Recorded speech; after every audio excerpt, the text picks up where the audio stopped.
Tenho uma péssima mudança, senhores e senhoras, não sou palestrante. É só pretendo fazer uma conversa fraterna na tarde de hoje, abordando um tema um pouco conhecido por nós espíritas. São os evangelhos por Emmanuel. Onde eu não sou muito da tecnologia. Da direita. Da direita? Isso. Nós vamos falar, eu acho que todos os espíritas, nós espíritas, em alguma vez a gente já veio esse senhor, né? Ele foi o mentor do nosso querido irmão Chico Xavier, e segundo os que sabem um pouco mais que eu, ele provavelmente esteja encarnado e provavelmente seja em São Paulo que ele está encarnado. Ele deixou algo bastante interessante para nós. O Chico Xavier deixou 412 obras escritas. Dos 412, 133 receberam mensagens do Evangelho. E essas mensagens elas foram estudadas por uma equipe da Federação Espírita Brasileira e foram publicados em 7 livros que eu mostrei anteriormente. Hoje a gente vai ver rapidamente apenas 4 evangelhos, de quem são os evangelhos, o que o evangelista quis nos passar através desse evangelho.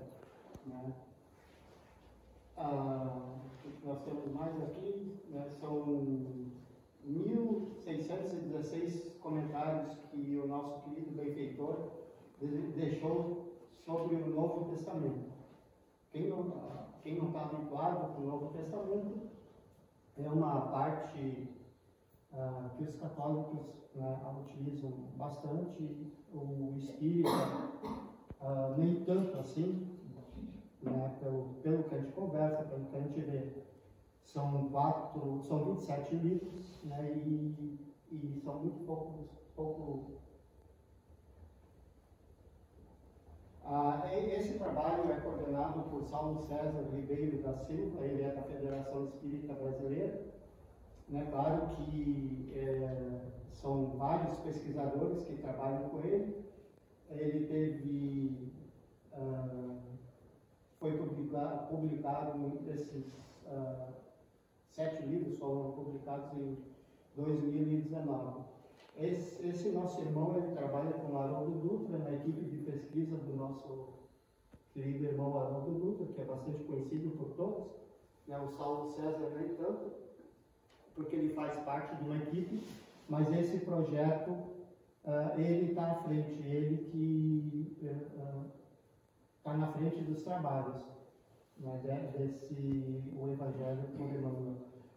Quem não quiser, eu não sugiro, eu sugiro que antes de lerem as 7 obras, que façam, tem o Saulo César tem na FEB TV, coloquem FEB TV estudando o Evangelho por Emmanuel. Aí só que tem que colocar aula 1, aula 2, porque ele não vem na sequência, ele vem aleatório. A gente coloca estudando o Evangelho por Emmanuel, lá vem aula 36. E seria bom começar na aula 1, na aula 2, dá em torno de 1 hora e pouco cada aula. Então a gente tem bastante tempo, são mais de 36 horas. Eu não fiz ainda todas as 36 horas, já fiz algumas, mas é bem interessante. Quanto tempo eu tenho? Peço desculpas que eu não.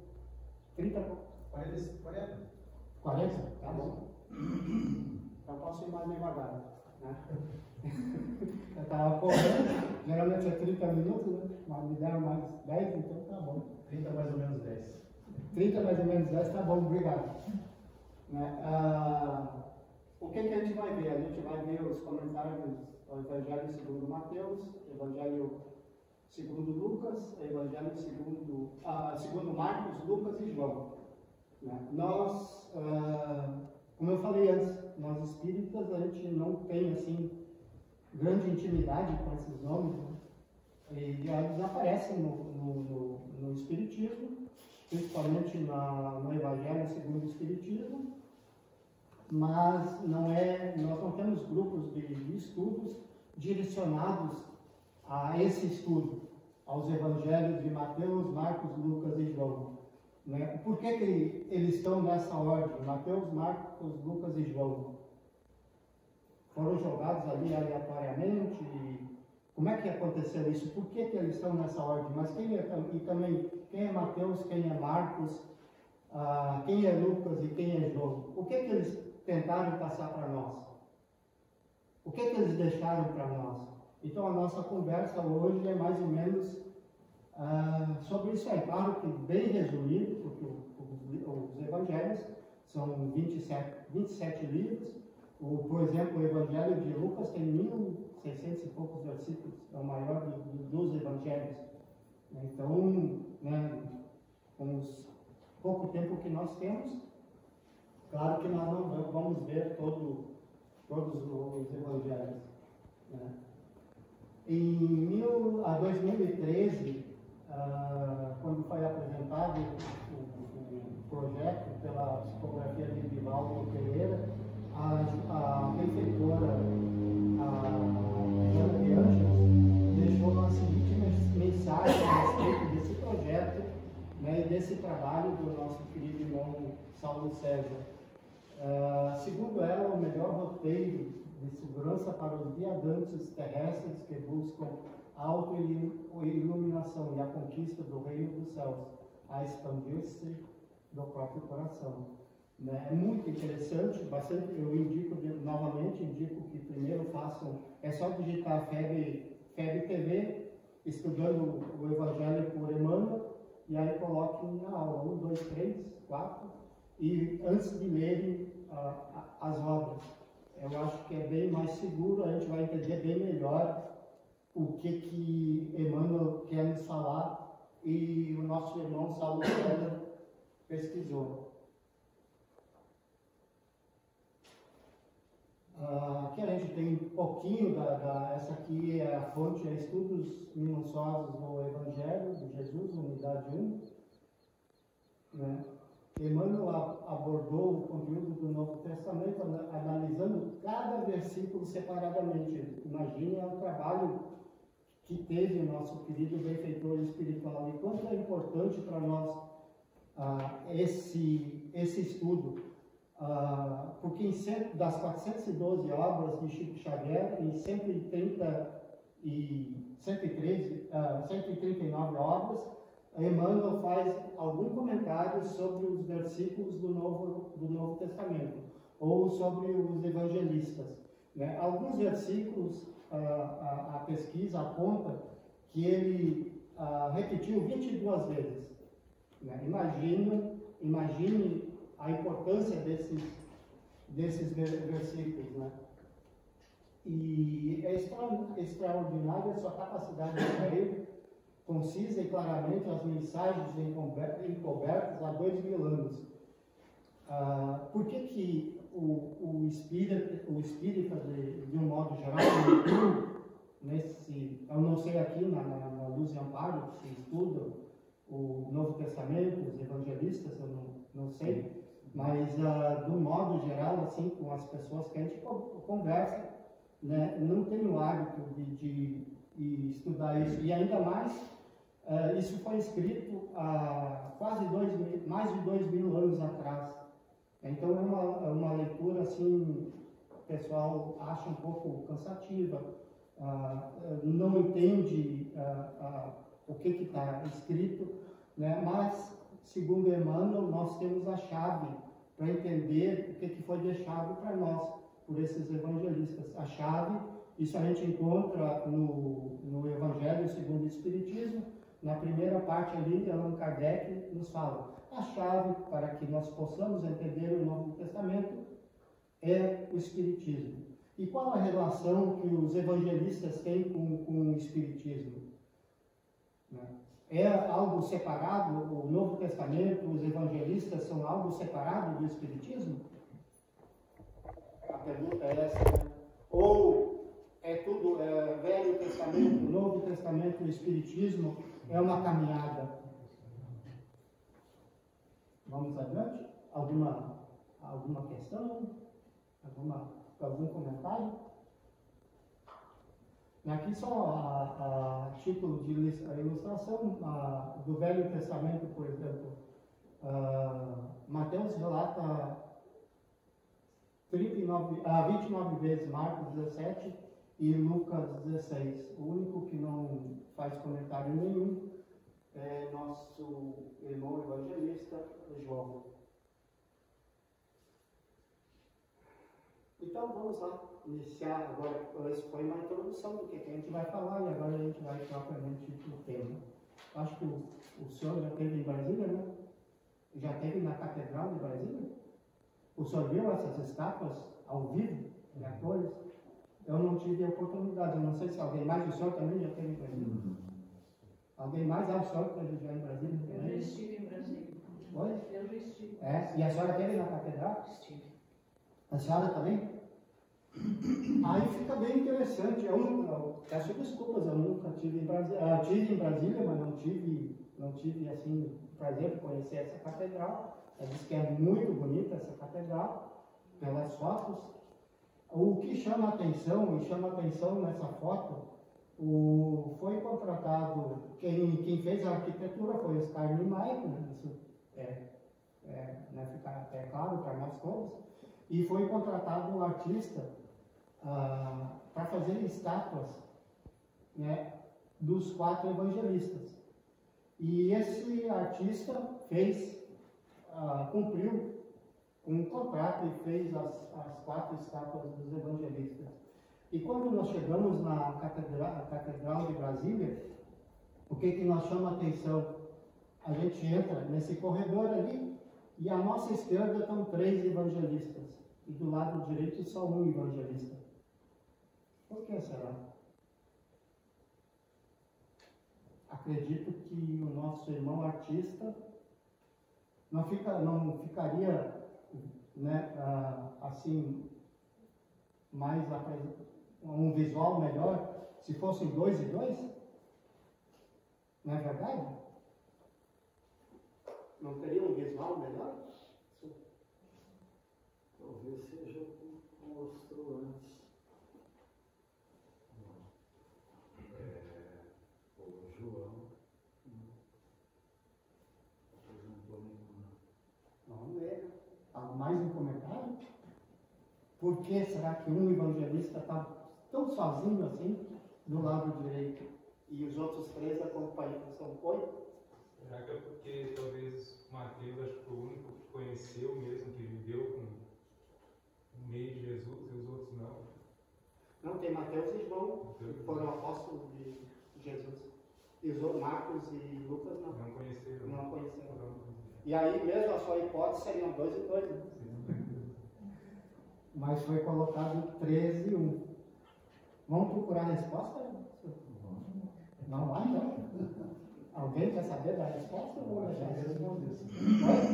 Agora nós queremos saber. Olha lá, então. Vamos começar com o Evangelho de Mateus. Por que Mateus é o primeiro evangelista? O que ele quer nos transmitir?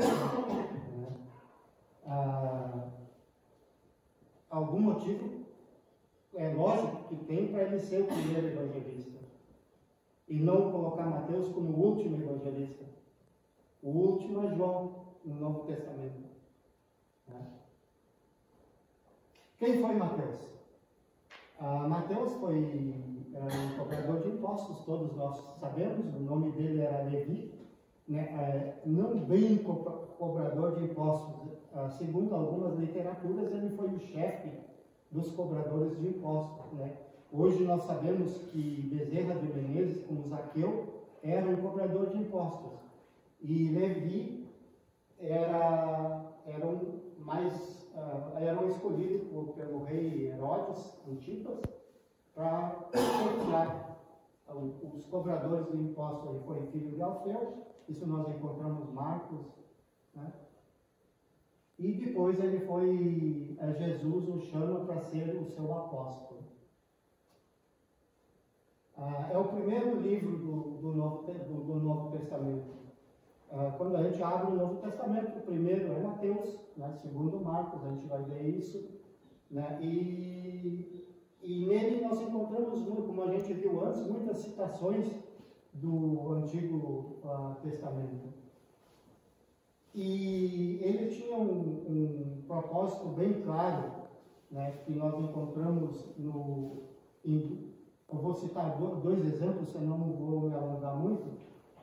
Em Mateus 12, versículo 1 a 25, ele conta uma história, Mateus nos conta, que Jesus, num sábado, passando numa plantação de trigo, com seus apóstolos, eles com muita fome, né, eles entraram na plantação de trigo e começaram a colher espigas de trigo, debulhar as espigas de trigo e comerem. E os fariseus, os doutores da lei naquela época, se escandalizaram com isso. Né? Mas como? Né?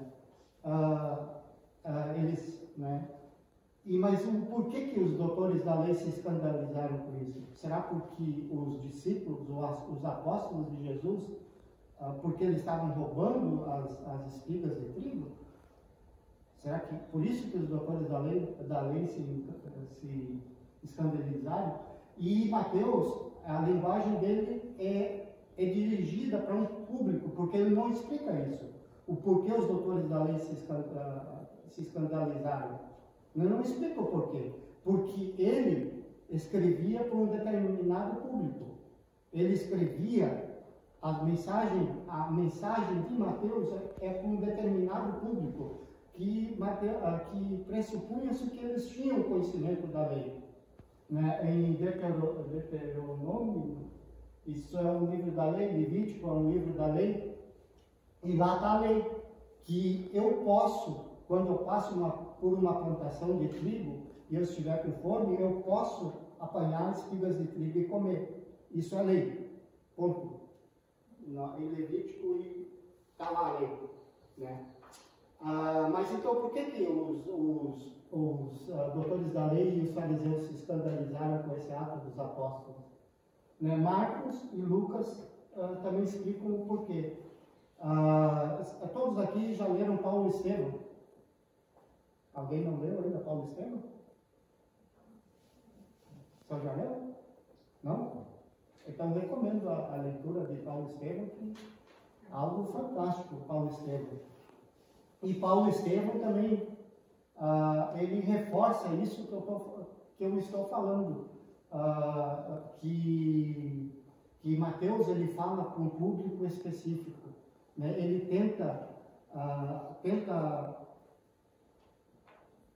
tenta mostrar para esse público, converter esse público e provar a esse público quem é Jesus. Já estou adiantando um pouco. Isso a gente encontra Paulo e Estevão na passagem em que Emmanuel conta sobre o encontro quando, na época Saulo, ele não era Paulo ainda, todos nós sabemos que quando ele chega a Damasco, ele fica cego. Né? E depois levam ele até Ananias. E depois disso, Ananias, através do passe e tal, Saulo volta a enxergar. Né? E conforme passa o tempo, Ananias entrega para ele um pergaminho. Né? E isso está em Paulo e Estevão. Quem quiser, leiam e tem essa passagemzinha. E Saulo pega esse pergaminho e lê esse pergaminho. E ele olha para Ananias e diz: tá aí, cadê o resto do escrito? Aí Ananias fala: o resto ele se encontra em Jerusalém, na Casa do Caminho. Lá se encontra, porque nós temos que ter em mente, hoje é fácil escrever o texto. Né? Eu chego no computador, sento ali e escrevo o texto. Um tempo atrás, eu me recordo, quando eu fazia a faculdade, fazia o pós, era bem mais difícil. Alguns aqui ainda pegaram, só pegou a máquina Isto. Aí escrevia o texto, ia lá, o professor olhava e ia só, eu acho que era lá no meio, diz, olha, esse parágrafo tem que mudar. Aí voltava, escrevia todo o capítulo de novo, mostrava para ele. Mas enfim, e naquela época era muito mais difícil, eu tinha que preparar o pergaminho, preparar a tinta, e era um pergaminho pequeno, só para vocês terem uma ideia, né, de como era difícil. Então esses textos não eram, como hoje nós encontramos o texto de Mateus, um texto só no Novo Testamento, eram fragmentos. Aí Saulo volta para Jerusalém e pega todos os textos. E Saulo se converte, ali quando Jesus aparece para ele pergunta, Jesus, o que queres de mim? Mas com aquele texto convenceu Saulo de que realmente Jesus é Jesus. Então, ele tem um público, ele dirige a um determinado público que conhece o Velho Testamento. Ele liga o Novo Testamento ao Velho Testamento, o Velho Testamento ao Novo. Para a gente ter uma ideia, isso não é algo separado. O Velho Testamento não é algo lá. Não, ele faz parte de nós, espíritas. É uma caminhada. Né? E Mateus faz essa ligação. O Sermão do Monte, eu vou passar rapidinho. O Sermão do Monte para nós, espíritas, é muito importante, porque de 70, o Sermão do Monte completa somente em Mateus. Lucas só faz uma passagenzinha. Por que ela é importante para nós espíritos? Porque de 70% a 80% o Evangelho segundo o Espiritismo é o Sermão do Monte. Né? Então, o tema principal de Mateus é isso: é convencer os antigos, os judeus, né, principalmente o povo judeu, que Jesus é o Messias. Ele que vai estabelecer o reino de Deus na terra. Jesus como Messias. Né? E também tem alguns paralelos de Jesus com Moisés. Moisés é um patriarca. Né? Aqui é o que falei, o principal objetivo de Mateus. É mostrar que Jesus é o Messias que foi anunciado pelos profetas do Antigo Testamento. O principal objetivo de Mateus é esse: fazer o link do Velho com o Novo Testamento. Né? Que isso é uma caminhada, que Jesus realmente é o que foi prometido pelos profetas do Antigo Testamento. Aqui eu coloco uma gravura que Saulo, né, quando Ananias cura Saulo, e Saulo se convence, que realmente, através dos textos de Mateus, ele realmente se convence. Diz, não, Jesus realmente é o enviado. Né? E o evangelista Marcos. O Marcos é o menor dos evangelhos. Ele tem 29 livros, né, e apenas 9 não estão nos outros evangelhos, Lucas e Mateus. Então ele é filho, João Marcos é filho de Maria Marcos, e a Maria Marcos era uma senhora bastante rica. Ela aparece também nos evangelhos. Né? Ela é irmã de Barnabé, que no início da jornada de Saulo, ainda Saulo, Paulo de Tarso, acompanhava Jesus. Né? E a mãe, como todas as mães, são zelosas pelos filhos. E nesse tempo também. Maria Marcos queria que Marcos acompanhasse Jesus, peço desculpas, Paulo nas suas pregações. Então, ela convence Jesus, na primeira viagem de Paulo, a acompanhá-lo. Quando chega, ele faz essa viagem, Antioquia, que é a primeira igreja, Chipre, e quando chega em Panfilha, partem, aí Paulo decide seguir a viagem, e aí uma noite pede que Marcos prepare os alimentos, e aí diz, não, para mim chega, eu vou embora, eu vou desistir.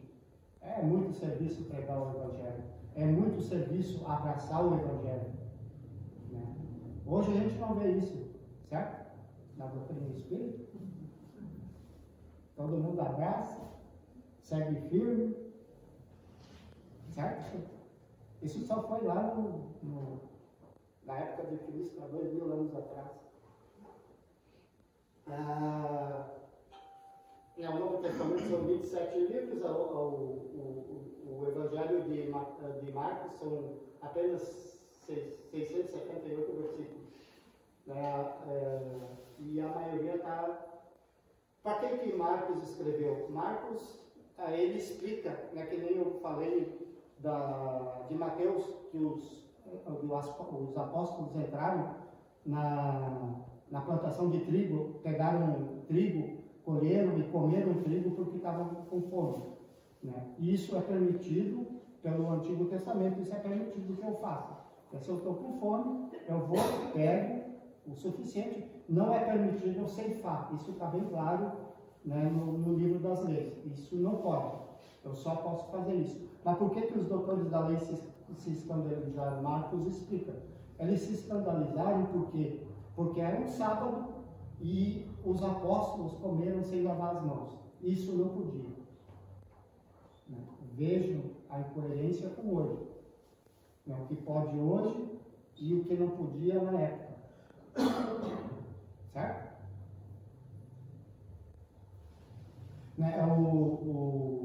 A gente pode dividir o Evangelho de Marcos em três etapas: viagem, curas e milagres.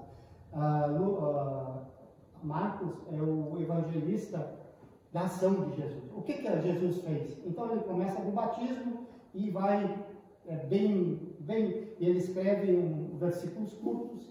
Ele, segundo os estudiosos, ele não domina bem o grego e é discípulo de Pedro. Depois ele volta, quando ele volta para Jerusalém, ele abraça, um tempo depois ele abraça novamente o Evangelho, mas com Pedro.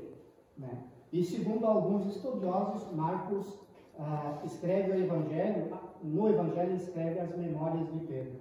E Lucas é o terceiro evangelista. Quem foi Lucas? Qual o objetivo de Lucas? O que ele tentou deixar? Para quem ele escreveu? Por que ele escreveu o Evangelho dele?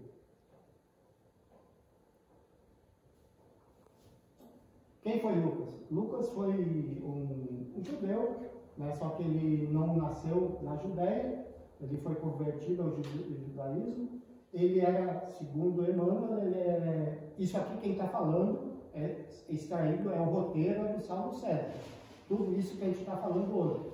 Eu não tenho ainda a capacidade de analisar um evangelho, não sou o que a gente está tentando passar aqui, o que foram o Saulo César, a equipe dele estudou através do que o Emmanuel deixou. Esse é o roteiro e tudo que a gente fala aqui vocês vão encontrar no Evangelho por Emmanuel ou nas lives do Saulo César.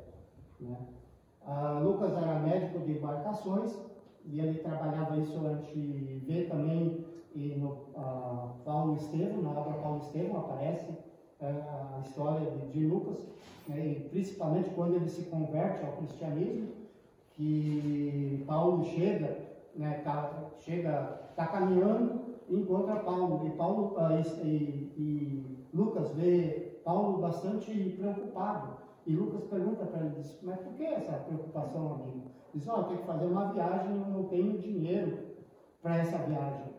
Aí Lucas diz, não, mas isso não é problema, eu lhe empresto o dinheiro. Eu lhe empresto o dinheiro e o senhor vai, faz a viagem e leva a boa nova para os pagãos. Aí Paulo para um pouco, olha para Lucas assim e diz, por que tu não faz parte? Por que não vem comigo na viagem? Por que tu não faz parte da equipe para pregar o Evangelho? Aí Lucas diz, é mesmo. Isso a gente encontra em Atos dos Apóstolos, a partir do versículo 16. E Lucas, a partir dali, ele faz parte da equipe de Saulo nas viagens.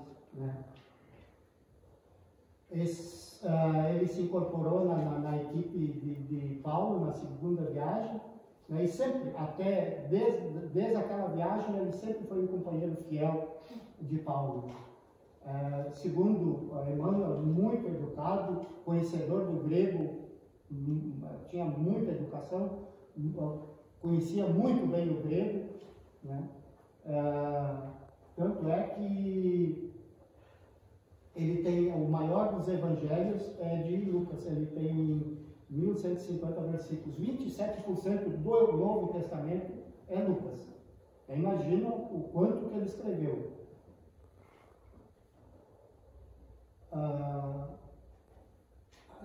Dos 3 evangelistas, quem tem mais material exclusivo é Lucas.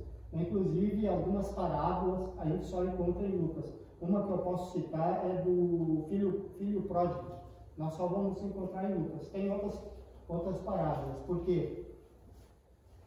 Porque Maria pediu que se escrevesse a história de Jesus, pediu para Paulo. E Paulo, como já estava muito sobrecarregado, ele pediu então aos seus discípulos: Lucas, tu é mais jovem do que eu, quem sabe tu escreve a história do nosso querido Mestre Jesus. Então Lucas, ele viaja pela Galileia, vai até onde Maria mora, lá com João, e entrevista várias pessoas. Visitam todos os lugares por onde Jesus passou e recolhe o material para escrever o Evangelho, o Evangelho de Lucas. Então, o Evangelho de Lucas é uma história. A preocupação clara dele é passar a história, o que Jesus, onde Jesus passou, o que Jesus falou. Ele é um historiador no Novo Testamento, no que ele chama a Boa Nova, né? Então, o que eu já coloquei aqui, várias parábolas só são encontradas em Lucas. A recordação, isso que a gente já falou, né? Que ele abraçou essa ideia de escrever esse evangelho que foi sugerida por Paulo de Tarso. E fez de uma maneira muito exemplar. Eu tenho ainda, acho que 5 minutinhos para dar uma corrida. O Evangelho segundo João, né, tem uma passagemzinha que eu sou a videira, você é o ramo. Permaneça em mim, João, capítulo 5, versículo 8, 1 a 8. Né, o que será que a videira nos diz? O ramo da videira nos diz hoje, como espírita?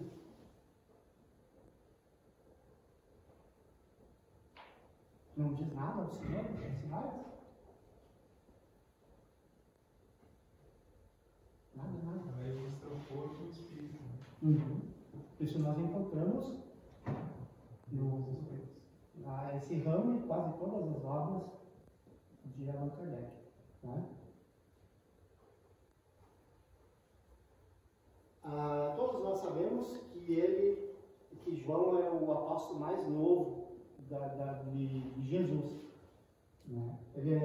Todos nós sabemos também essa história, que ele é filho de Salomé, Zebedeu, a mãe dele e irmão de Tiago Maior. Né? A história famosa que a mãe dele chega a Jesus e pede a Jesus que um dos filhos dela se sente à direita, o outro à esquerda, certo? Isso está tá também no Espiritismo, no Consolador. É o único dos 12 apóstolos que segue Jesus até a cruz. Nenhum dos outros segue Jesus até a crucificação. O único dos apóstolos que segue Jesus é João, juntamente com Maria Magdalena, não me recordo agora das outras, mas João estava lá. Né? Os outros, nenhum ficou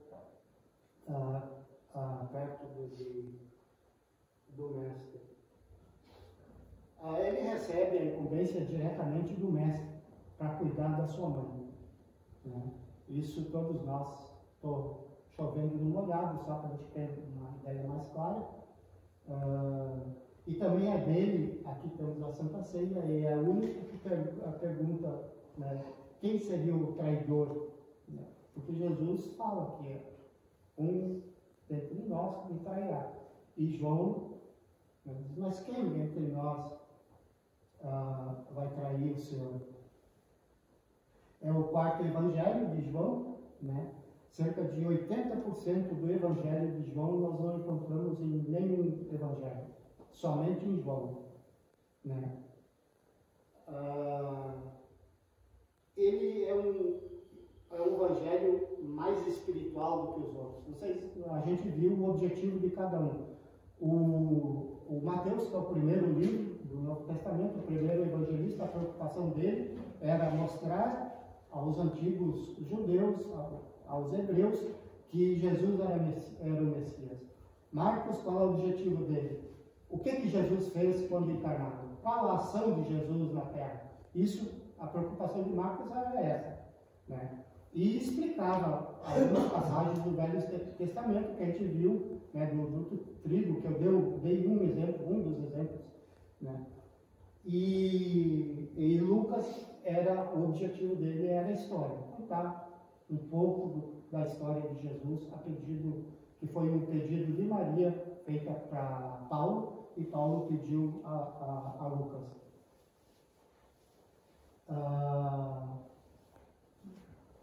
Os milagres, as coisas maravilhosas em João, elas são chamadas sinais, eventos que têm um significativo especial.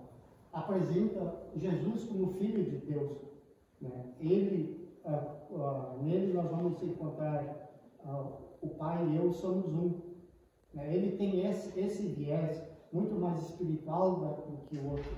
Ele fala também para um outro público, né? O objetivo de João é outro do que os outros evangelistas, né? Também o único que nos traz essa palavra ali, paracleto, é bem diferente. O que seria o paracleto? Logo embaixo, segundo Emmanuel, essa palavra é mais difícil de ser traduzida do grego, porque ela tem vários significados. Hoje em português também nós temos palavras com vários significados. E essa palavra em especial que João diz, que virá um novo paracleto, é muito difícil de ser traduzida, né? Ela pode ser traduzida por consolador, a palavra que nós hoje usamos, o consolador prometido. Ela também pode ser traduzida como esclarecer ou defender e estar ao lado de, né? São as traduções dessa palavra que João diz, no futuro o paracleto virá e ele ficará entre vós, né? Hoje a gente usa a tradução o consolador, correto? Não é o consolador? Estou errado? Está certo? Acho que sim. Vamos embora então. Tanto a figura de João Evangelista como o próprio texto do seu Evangelho tiveram desde cedo papéis importantes na codificação espírita, né? É o elo que liga o Novo Testamento com a doutrina espírita, com o Consolador. Essa é João. Então a gente está vendo que nada é separado. O Velho Testamento quem liga? É Mateus, liga o Velho Testamento com o Novo Testamento. O Novo Testamento com o Consolador nós encontramos em João, né? E Allan Kardec, né, apresenta João em várias passagens no Livro dos Espíritos.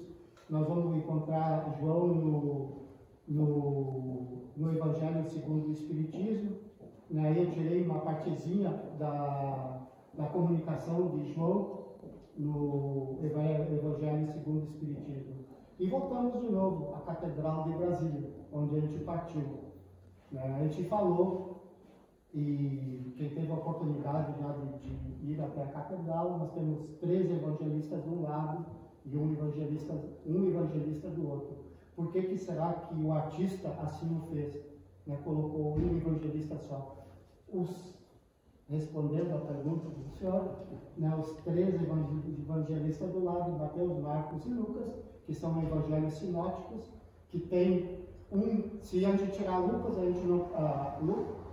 Marcos, peço desculpa.